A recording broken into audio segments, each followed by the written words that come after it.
नमस्कार। हम गीता दर्पण बुक से भगवत गीता के सभी अध्यायों की समरी पढ़ रहे थे। पिछले वीडियो में हमने 11वें अध्याय तक कवर किया था।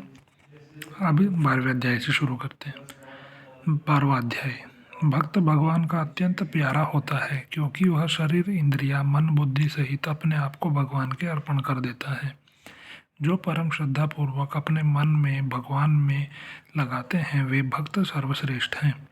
भगवान के परायण हुए जो भक्त संपूर्ण कर्मों को भगवान के अर्पण करके अनन्य भाव से भगवान की उपासना करते हैं, भगवान स्वयं उनका संसार सागर से शीघ्र उद्धार करने वाले बन जाते हैं।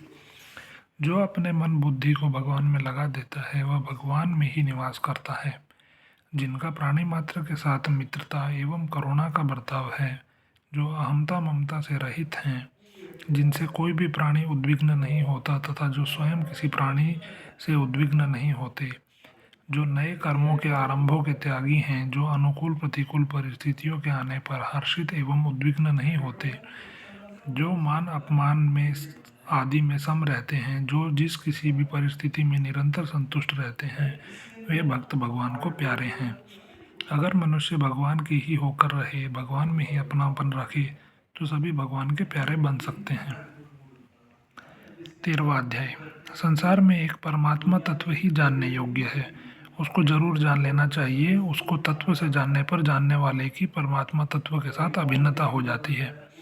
जिस परमात्मा को जानने से अमरता की प्राप्ति हो जाती है, उस परमात्मा के हाथ, पैर, सिर, नेत्र, कान सब जगह हैं। यह संपूर्ण इंद्रियों से रहित होने पर भी संपूर्ण विश्व को प्रकाशित करता है, संपूर्ण गुणों से रहित होने पर भी संपूर्ण गुणों का भोगता है और आसक्ति रहित होने पर भी सबका पालन पोषण करता है। वह संपूर्ण प्राणियों के बाहर भी है और भीतर भी, तथा चर अचर प्राणियों के रूप में भी वही है। संपूर्ण प्राणियों में विभक्त रहता हुआ भी वह विभाग रहित है। वह संपूर्ण ज्ञानों का प्रकाशक है। वह संपूर्ण विषम प्राणियों में सम रहता है, गतिशील प्राणियों में गति रहित रहता है, नष्ट होते हुए प्राणियों में अविनाशी रहता है। इस तरह परमात्मा को यथार्थ जान लेने पर परमात्मा को प्राप्त हो जाता है। 14वां अध्याय। संपूर्ण संसार त्रिगुणात्मक है। इससे अतीत होने के लिए गुणों को और उनकी वृत्तियों को जरूर जानना चाहिए। प्रकृति से उत्पन्न सत्व, रज और तम, ये तीनों गुण शरीर संसार में आसक्ति, ममता आदि करके जीवात्मा को बांध देते हैं। सत्वगुण सुख और ज्ञान की आसक्ति से, रजोगुण कर्मों की आसक्ति से और तमोगुण प्रमाद, आलस्य एवं निद्रा से मनुष्य को बंधन में डालता है। रजोगुण और तमोगुण को दबाकर जब सत्वगुण बढ़ जाता है, तब अंतःकरण में रज तम के विरुद्ध प्रकाश हो जाता है। सत्वगुण और तमोगुण को दबाकर जब रजोगुण बढ़ता है, तब अंतःकरण में लोभ, क्रियाशीलता आदि सत्वतम के विरुद्ध वृत्तियां बढ़ जाती हैं। सत्वगुण और रजोगुण को दबाकर जब तमोगुण बढ़ता है, तब अंतःकरण में अविवेक, कर्म करने में अरुचि, प्रमाद, मोह आदि सत्व रज की विरुद्ध वृत्तियां बढ़ जाती हैं।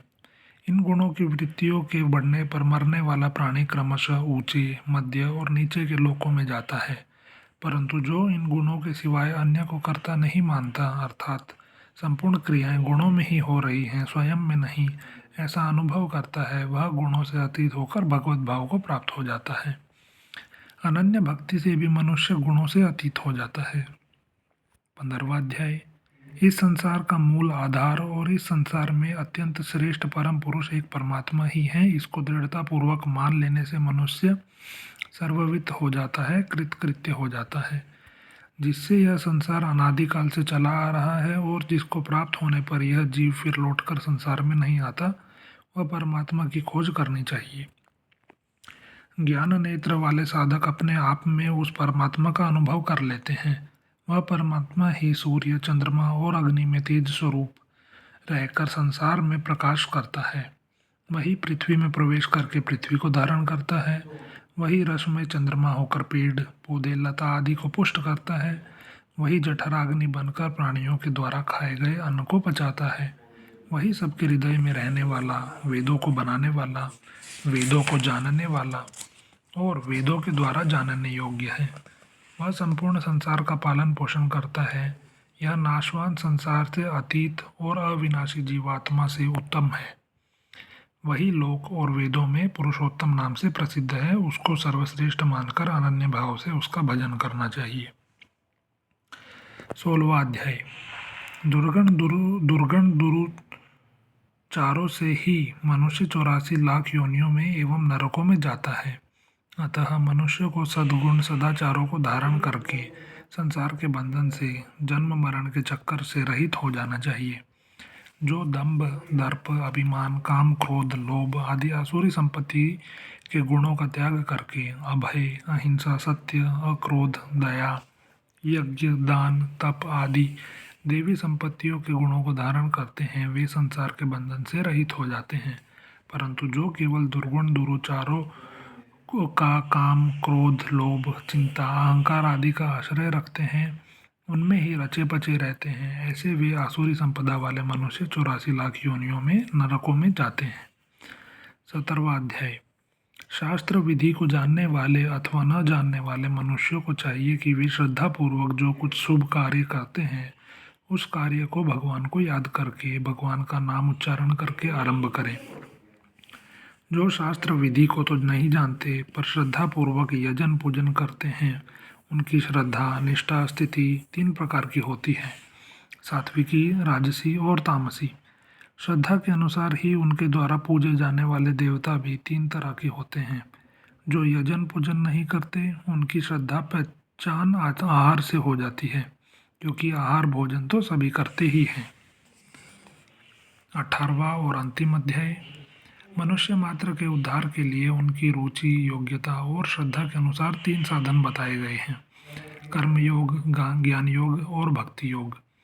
इनमें से किसी भी एक साधन का मनुष्य जब लग जाए तो उसका उद्धार हो जाता है। जो मनुष्य यज्ञ, तप और दान तथा नियत कर्तव्य कर्मों को आसक्ति और फलेच्छा का त्याग करके करता है एवं जो कुशल अकुशल कर्मों में राग द्वेष नहीं करता, वही वास्तव में त्यागी है। नियत कर्मों को करते हुए भी उसको पाप नहीं लगता और उसको कहीं भी कर्मफल प्राप्त नहीं होता। उसके संपूर्ण संशय संदेह मिट जाते हैं और वह अपने स्वरूप में स्थित हो जाता है। यह कर्मयोग है। जो मनुष्य सात्विक ज्ञान, कर्म, बुद्धि, धृति और सुख को धारण करके कर्तृत्व भोक्तृत्व से रहित हो जाता है, वह अगर संपूर्ण प्राणियों को मार दे तो भी उसको पाप नहीं लगता।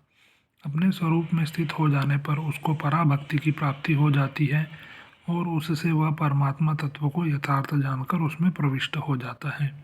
यह ज्ञान योग है। मनुष्य भगवान का आश्रय लेकर संपूर्ण कर्तव्य कर्मों को सदा संगोपांग करता हुआ भी भगवत कृपा से अविनाशी पद को प्राप्त हो जाता है। जो मनुष्य भगवान के परायण होकर संपूर्ण कर्मों को भगवान के अर्पण करता है, वह भगवत कृपा से संपूर्ण विघ्न बाधाओं से तर जाता है। जो अपने सहित शरीर, मन, इंद्रियों को भगवान में ही लगा देता है, वह भगवान को ही प्राप्त होता है। जो संपूर्ण धर्मों के आश्रय का त्याग करके अनन्य भाव से केवल भगवान की ही शरण हो जाता है, उसको भगवान संपूर्ण पापों से मुक्त कर देते हैं। यह भक्ति योग है। मेरे साथ बने रहने के लिए धन्यवाद। हरे कृष्ण।